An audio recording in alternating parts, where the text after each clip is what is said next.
You're listening to ReachMD, the channel for medical professionals. Hi, this is Dr. Ann Goldberg, President of the National Lipid Association, and I'd like to welcome you to Lipid Luminations, hosted by Dr. Larry Kaskel, presented by the National Lipid Association. Women are less likely to survive heart attacks than men. No one knows why. Traditional cardiovascular disease thus seems not so traditional when it comes to managing our female patients. Joining me today is Dr. Thomas Dayspring. He is one of the most requested speakers in the United States with expertise on atherothrombosis, lipoprotein, and vascular biology. Dr. Dayspring has given over 2,500 lectures. Welcome to the show, Dr. Dayspring. Well, it's a great pleasure to be chatting with you and your audience. I was wondering if we could start with just the basics and talk a little bit about how common this disease is in women compared with other diseases in women. What better to start right there? As I think more and more physicians and hopefully the women themselves are starting to learn, although it's taken tremendous education, is that cardiovascular disease is by far the single largest cause of death in women at the current time. Many are shocked to hear that more women than men die each year of cardiovascular disease. Practitioners have to learn to really recognize the risk in women and be very aggressive with our lifestyle and perhaps pharmacologic recommendations to abort this epidemic. And the HA points out that even modest approach to this nightmare could have tremendous both economic and obviously personal benefits to the patients. So it's a crisis. Historically, we were taught in med school and residency that women will get heart disease 10 years after men. Does that still hold any water? We have to be careful when they say that. When you're talking about clinical events, that is true. But the real question is, at what age do women develop the atherosclerotic pathology that ultimately will lead to the clinical events?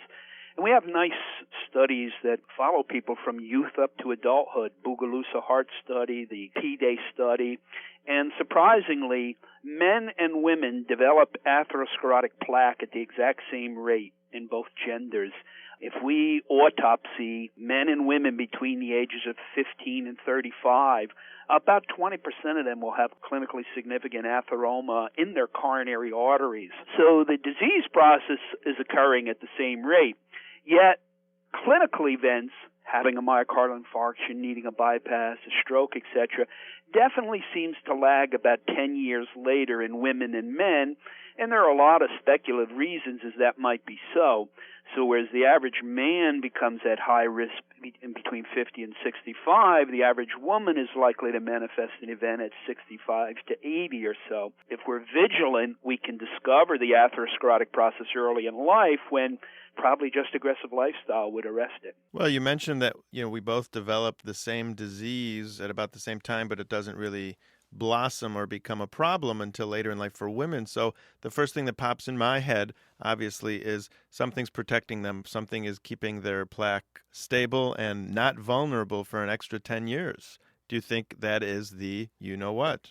Obviously, the thing that would jump to both of our minds are there are obviously hormonal differences between genders, and could the hormones at play somehow have an effect here? And I think many of us believe that's true, and later on we'll get into some of the specifics of what exactly hormones, both androgens and, of course, estrogenic hormones, might play in modulating the vascular system. Dr. Dayspring, are there risk factors that are a little different for women, or are they pretty much the same as for men? In general, risk factors are the same, although when you talk about some of the lipid risk factors, there will be gender differences or so. But in the most recent guidelines from the American Heart Association, by the way, they're the only organization that has specific cardiovascular guidelines dedicated to women, and there was a 2000 update published this year that is well worth reading.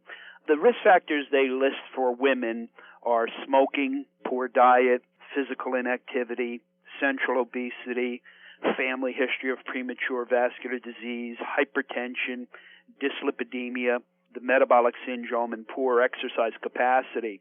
And I think most of us would agree they are obviously risk factors for men also, and it would vary between things. So the classic risk factors are the same. The risk factors are the risk factors, and again, we have to be very vigilant in looking for them. You mentioned that there are unique guidelines addressing cardiovascular disease for women. I'm wondering, in your own practice, do you see a lot of women that have no risk factors and yet still have significant coronary artery disease? Well, this has been one of the big problems and why perhaps we've missed a lot of coronary disease in women or so, because unless you're real careful at checking out every risk factor and you're very astute at understanding lipid abnormalities in women, it's very easy to look at a woman and say, that's a risk factor, but it's so minor I don't have to worry about it or so. And that's just not true. Even the subtlest of abnormalities of the risk factors I just mentioned can translate into a tremendous lifetime risk of a coronary artery disease in women. In fact, this would be a good time to talk a little more seriously about how we do risk assessment. In addition to the AHA guidelines, of course, the Bible is the National Cholesterol Education Program, Adult Treatment Panel 3. That is certainly a medical legal standard of care and an excellent evidence-based guidelines on how to approach cardiovascular disease. And unless you're in a high-risk category, NCEP uses what's called the Framingham Risk Equation or Framingham Risk Scoring to ascertain are men or women in a low, moderate, high, or now a new very high-risk category. And, of course, our treatments will be more aggressive in those in the highest risk categories or so. The problem with that, and the new AHA guidelines addressed it, is there are problems with the Framingham risk scoring system in women. And in fact, there are several shortcomings. And this came about because those of us who deal with women in heart disease who have done Framingham risk scoring in the past have noticed we have women who have subclinical heart disease discovered on carotid IMT or coronary calcium scoring who, if we apply the Framingham risk equation, it tells us that's a low-risk woman. So obviously there's a disconnect here. And the new guidelines have a discussion saying in women, the Framingham risk equation has the following shortcomings. Number one, it focuses on the 10-year risk of an event.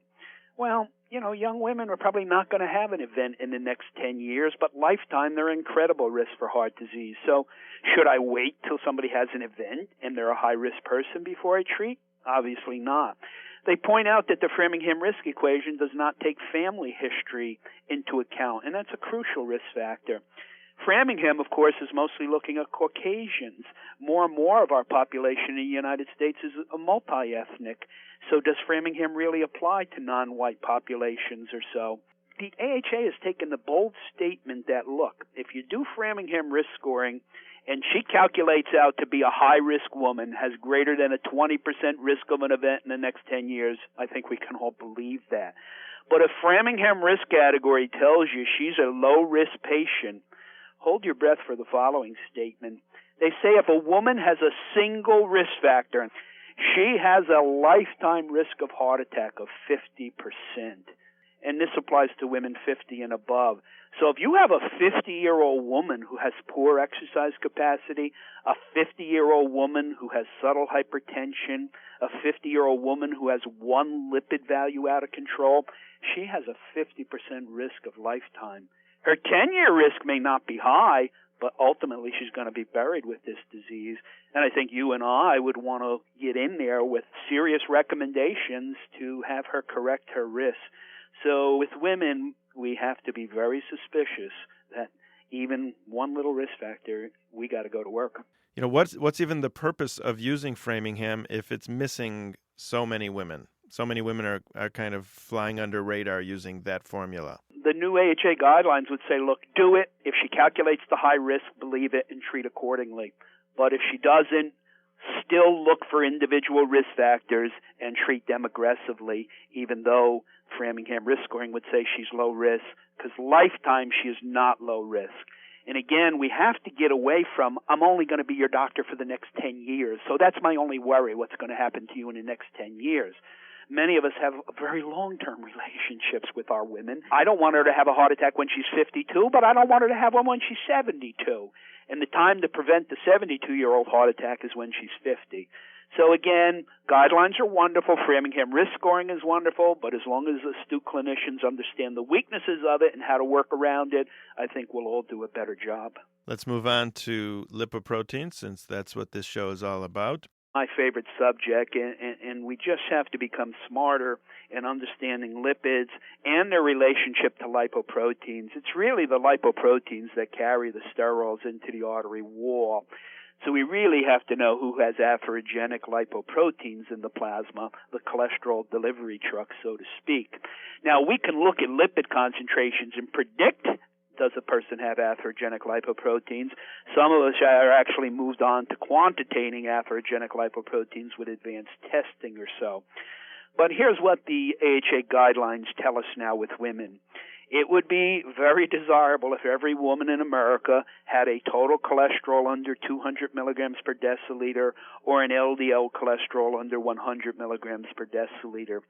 Both of those are lipid surrogates of atherogenic ApoB-containing lipoproteins. So if they're high, clinicians must address restoring these levels to normal using lifestyle, and if lifestyle is not done or it doesn't work, then consider pharmacologic treatment.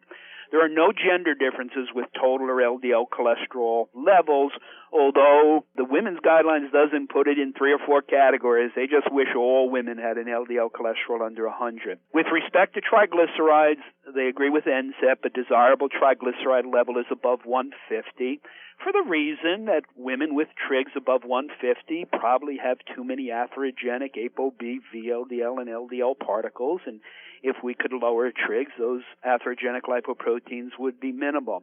For years, we've thought there was a big gender difference in triglyceride levels, which may be related to the hormones, although the most recent meta-analysis, which was 250,000 folks, showed triglycerides as a serious risk factor in both genders. But there's plenty of earlier data suggesting that triglycerides may be a little more serious in women. Perhaps it's related to there's increased insulin resistance and metabolic syndrome in women as they age. The one lipoprotein or lipid concentration that there is no doubt there are gender differences would be HDLs. The AHA says it'd be nice if women had an HDL cholesterol greater than 50. As you know, with men, 40 is usually considered acceptable. And the gender difference there is easy to explain. Androgens suppress the formation of ApoA1, the HDL precursor particle. Androgens induce hepatic lipase, which remodels HDL into small particles.